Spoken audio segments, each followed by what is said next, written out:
Welcome to TCT Alive. My name is Pastor David Longobardo of World Vision International Christian Center in Greensboro, North Carolina, and we're in the beautiful studios of Channel 61 for a great broadcast today. Thank you for joining us. I want you to stay tuned because every Christian is concerned about biblical prophecy. And in addition to biblical prophecy, every Christian is concerned about what's happening in our world today. I'm going to be interviewing today Joel Richardson. Joel Richardson is an outstanding author, lecturer, and human rights activist. He's written a very challenging book. It's called The Islamic AntiChrist, and you're going to be fascinated with this.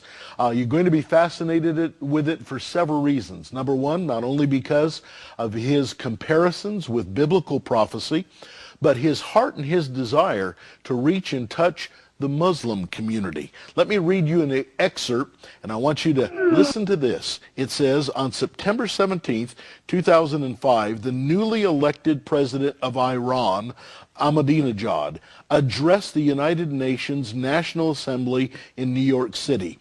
Concluding his speech, Ahmadinejad opened prayer and pledged to Allah to speedily bring forth the emergence of the mysterious Islamic Messiah figure known as the Mahdi.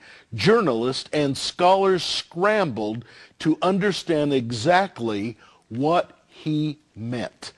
Well, we're going to explore today a comparison between the writings in Islam as it predicts a Messiah, as it predicts their ultimate spiritual and religious leader, and as it relates to biblical prophecy. And so stay tuned, you're going to enjoy it. We're going to have some special music as well throughout the broadcast. Welcome with me right now, Joel. Good to have you. God bless you. Pastor Thank you for being with us. Thanks for having me on. Joel, first, before we get into your book and the challenging truths that you present, tell us a little bit about Joel's spiritual journey. The kind of family you grew up in, where you grew up, what your religious or spiritual background was, and how you came to Christ. Sure. Well, I grew up in South Boston, South Shore, Massachusetts, and we were nominally Catholic. We used to go to church probably once a month. My folks got divorced when I was about 11, so we really kind of stopped going around then. And I lived pretty much as a hedonist for the next several years. And when I was 19, a friend of mine, we've been friends since we were 5 years old, we drove down to Tennessee and Arkansas. He was looking for some cheap land to buy. At the time, back then, you could buy an acre for about $1,000. So I left my mother a note. I said, Mom, I went with Eric. We're going to go buy a mountain. Be back in a week. And but along the way, he also wanted to stop and visit. There was a particular Southern holiness preacher that was having a tent revival meeting. He wanted to stop and visit the tent revival meeting, and I didn't really have any understanding of that. But when we pulled up in the suburb of Memphis, 1 block over from Elvis Presley Boulevard, behind this old Piggly Wiggly in a big field was this tent revival meeting. It was in the middle of August. And I decided, because I was so hot and sweaty, that I would get baptized. And so we went in, and my friend was interested in hearing the preacher. I was just sort of along for the ride. But I got baptized, and I stayed for the meeting. And there were many things that happened that night. There were healings. There were claimed healings. There were healings that I was convinced were legitimate. But probably most powerful was the preaching of the pastor, the minister. And I remember he read from the sermon of John the Baptist, and he said, "The axe at the root of the tree has already been laid, therefore bear fruit in keeping with repentance. And lest that which does not bear fruit will be cast into the fire." And the Holy Spirit came on me powerfully in conviction, and at age 19 I gave my life to Christ that night. And it was an interesting journey walking that out. But in the months that followed, I started attending an Assembly of God church, and we had a missionary that came from Kazakhstan He was working with the Muslims there in the 1040 window, the most unreached area of the world with the gospel. And I decided at that age that I wanted to be someone that was reaching out to Muslims. I felt called to the Islamic world, and I never did make it to that part of the world, at least not long term. But ever since then, my heart has been for the Muslim people, the most populous, unreached people group in the world, are those that don't know Christ, yet they are God seekers. And I've fallen in love with Muslims, and it's really been my passion ever since. Joe, before the broadcast, you and I were chatting, and you shared with me your evangelistic fervor shortly after being saved, and how that you would go out into the streets of Boston sharing your faith. And you made an interesting kind of comparison between your interaction with Christians and then the interaction that you often had with non-believers, and then the interaction you often had with Muslims. Give us a capsule of that real quickly. Sure. Well, after coming to faith, most of my hedonist friends didn't want to spend time with me, so feeling as though I was the only believer in the South Shore of Massachusetts, I used to go take the train into Boston, walk around, share my faith.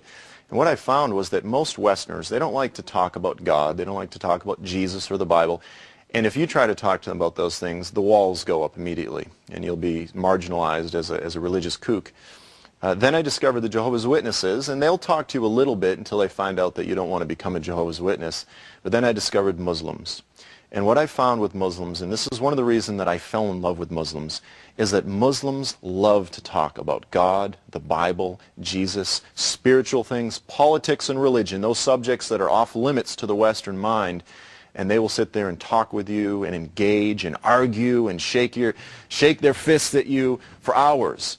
And then at the end of the day, they'll say, okay, my friend, we'll do it again tomorrow.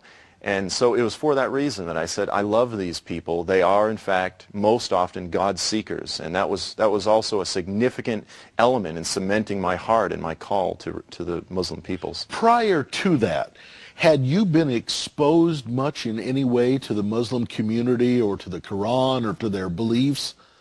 Not really, no. At age 19, this was all very new to me. So that is really what whet your appetite in terms of your study, not only of the scriptures, but of Islam as well. Yeah, absolutely. And, within the next few years, I was going to Bible school. And what I felt, this was actually after the first year of Bible school, I decided that since my heart was for the Middle East, rather than studying it, rather than reading about it, I actually up and went ahead and moved to the Middle East for lesser part of a year and just plunged my heart into this thing and sort of on a prayer journey, backpacking around as a young guy and just saying, Lord, teach me about this thing called the Middle East. And again, it was more sitting down, drinking tea, talking politics and religion with Muslims and Jews, and just had a wonderful time. I read an excerpt from your book, on the back of your book, The Islamic AntiChrist. I read an excerpt that had to do with the prayer that Ahmadinejad prayed at the United Nations and how it sent journalists scrambling to try to understand this Messiah figure that he was petitioning Allah for. As you had your experience in the Middle East, and as your awareness of Islam and the Muslim community grew, out of that has come books like this and comparisons that you are now doing between biblical prophecy and the Islamic focus in terms of their future with respect to their expected Messiah and to the outcomes that they believe in. Address how you began to see these comparisons and how this began, the awareness of it began to grow, because you come to some conclusions in your book that on the one hand are very challenging to many who have already very fixed views as to where the Antichrist will evolve from in biblical history, and you have a very interesting slant on that. And so how did your studies bring you to this? Sure. Well, let me just start out by saying this. In a nutshell, what I am arguing for and articulating is what I call the Islamic end-time paradigm, or the Islamic end-time theory, which is to say that the Antichrist, his religion, and his empire will come out of the Middle East. Now, the popular paradigm in many prophecy circles in the past 30, 40 years has been the Antichrist, his empire, and his religion will come out of Europe, Sure. oftentimes specifically Italy, the Vatican. Yes. And a lot of people say, well, what you're teaching is very unique or different. The fact of the matter is that when we look at the writings of the earliest church writings, they all viewed the Antichrist as coming out of the Middle East. So it's old things new again. All I'm trying to do is recover the early church first century belief about the end times. But what happened with me is shortly after 9/11, I was volunteering for various missionary organizations online doing email correspondence. So as various individuals sent emails asking questions, I would help answer them in an intelligent, Christian, and loving way. What we saw during those days was, rather than getting emails from Muslims, we were getting emails from Americans who were interested in Islam. And what we saw during those days shocked all of us. We saw an alarming increase of Americans converting to Islam, many of them claiming to be Christians. Mm-hmm. So it was during those days that I began to discern that Islam was more than just another in a series of false world religions, that there was a powerful, seductive, dark, and demonic force at work in the Islamic religion. And it was also during that time that I began studying what Muslims believe about the end of the age. What is their end time views? And what I saw is that what they believe is what I call to be an exact anti-parallel of the biblical story. It's the same story flipped on its head. They've taken all of the, if you will, the good guys of the biblical story, they've turned them into the bad guys. They've taken the bad guys of the biblical story and they've turned them into their Messiah figures, the good guys. And so that was really where the journey began. I literally purchased every book that I could find in the earth on the subject in English, written by Muslim scholars, whether popular works or orthodox works, anything I could find. I read every one. I took that material and I turned it into this book so that I could help the church and the world understand what Muslims are expecting with regard to the days to come. Joe, the average Christian has had their awareness of Islam and the beliefs of the Muslim community heightened ever since 9/11 occurred. And yet there is still very widespread ignorance in the Christian community as it relates to the beliefs in Islam and the practices of Islam. Most Christians are aware that the Quran is at the heart and core of the faith of the average Muslim. What they're not aware of are the writings in the Sunnah and other companion readings and prophetic writings that are just as important to the average Muslim as, say, the Quran is to them. In your study of the Sunnah, basically the beliefs, the practices, the history of Muhammad himself, many of these prophecies that you refer to in your book come out of the writings of the Sunnah.